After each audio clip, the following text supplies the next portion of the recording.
Pemboikotan yang dilakukan kaum Quraisy kepada kaum muslimin.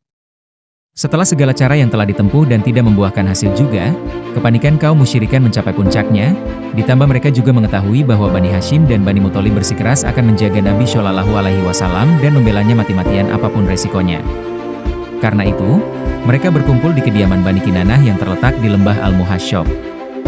Mereka menulis perjanjian dan bersumpah di atas sebuah syohifah atau lembaran, yang berisi bahwa mereka selamanya tidak akan menerima perdamaian dari Bani Hashim dan tidak akan berbelas kasihan terhadap mereka kecuali menyerahkan Rasulullah Shallallahu Alaihi Wasallam untuk dibunuh. Perjanjian itu pun dilaksanakan dan digantungkan di dalam Ka'bah. Namun seluruh Bani Hashim dan Bani Muthalib, baik yang masih kafir maupun yang sudah beriman. Pemboikotan semakin ditingkatkan sehingga bahan makanan dan persediaan pangan pun habis.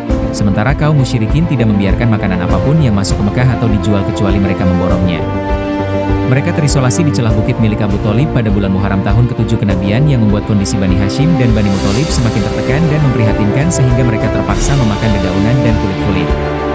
Tak hanya itu, jeritan kaum wanita dan bayi-bayi terdengar di balik celah bukit Abu Thalib karena kelaparan. Makanan hanya bisa sampai ke tangan mereka secara sembunyi-sembunyi. Mereka juga tidak dapat keluar untuk membeli kebutuhan mereka kecuali pada bulan-bulan haram.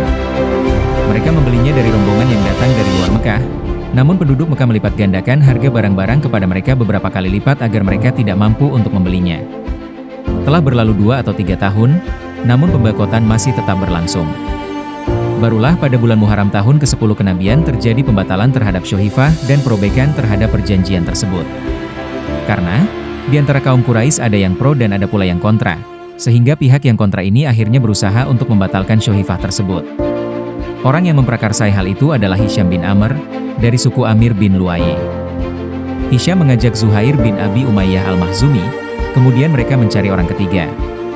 Hisham pergi ke kediaman Mut'im bin Adi, lalu mengajaknya bergabung untuk membatalkan syohifah tersebut. Lalu, Hisham mencari orang keempat. Ia menuju ke kediaman Abu Bukhturi bin Hisham dan mengajaknya untuk bergabung juga. Ia mencari lagi orang kelima. Ia menuju ke kediaman Zam'ah bin Aswad bin Muthalib bin Asad dan mengajaknya bergabung. Keesokan paginya, mereka pergi ke tempat berkumpulnya orang-orang Quraisy.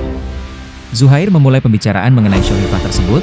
Pembicaraannya dipotong oleh Zam'ah, lalu dibenarkan oleh Abu Bukhturi, dilanjut oleh Mut'im, dan Hisham pun ikut menimpalinya. Lantas Abu Jahal berkata dengan kesal, ia mengatakan semua ini sudah disiapkan sejak semalam dan dirundingkan di tempat lain. Kemudian Abu Thalib datang atas pemberitahuan keponakannya, yang telah mendapat wahyu dari Allah perihal syohifah tersebut, bahwa Allah telah mengirim rayap-rayap untuk memakan semua tulisan di syohifah itu, kecuali tulisan yang ada nama Allah dan Bismillahirrahmanirrahim di dalamnya. Ia memberitahu kaum Quraisy, lantas Mut'im berdiri ingin merobek syohifah tersebut, ternyata benar apa yang telah dikatakan Abu Thalib. Setelah pembatalan syohifah, Rasulullah Shallallahu Alaihi Wasallam bersama orang-orang dapat dengan leluasa keluar dari celah bukit milik Abu Thalib.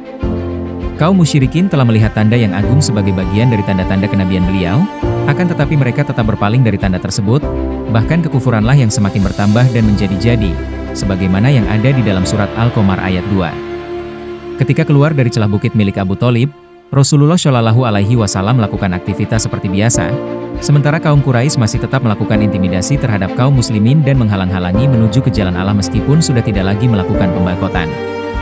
Usia Abu Thalib sudah melebihi 80 tahun, namun ia masih melindungi keponakannya. Selang beberapa bulan setelah keluar dari celah bukit itu, Abu Thalib dirundung sakit yang cukup serius dan kondisi ini membuat kaum musyrikin khawatir menyebabkan nama baik mereka tercemar di mata bangsa Arab jika nanti setelah wafatnya melakukan keburukan terhadap keponakannya.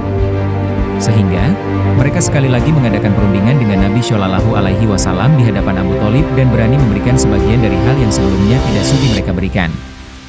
Mereka pun mengirimkan delegasi kepada Abu Thalib. Ini adalah yang terakhir kalinya. Di antaranya adalah Utbah bin Robi'ah, Shiban bin Robi'ah, Abu Jahal bin Hisham, Umayyah bin Khalaf, dan Abu Sufyan bin Harb, serta 25 orang lainnya yang ikut mereka. Kemudian Abu Thalib mengirim utusan untuk meminta keponakannya datang. Beliau pun datang, lalu Abu Thalib menyampaikan perkataan kaum Quraisy tersebut. Kemudian beliau mengatakan kepada pamannya, kenapa tidak engkau ajak saja mereka kepada kebaikan. Lantas beliau mengajak mereka mengucapkan satu kalimat, yaitu La ilaha illallah. Mendengar kalimat tersebut, mereka bertepuk tangan dan mengatakan bahwa Rasulullah Shallallahu Alaihi Wasallam akan menjadikan Tuhan-Tuhan mereka yang banyak menjadi satu. Setelah itu, mereka pun bubar. Mengenai hal ini, turunlah surat Syot ayat 1-7.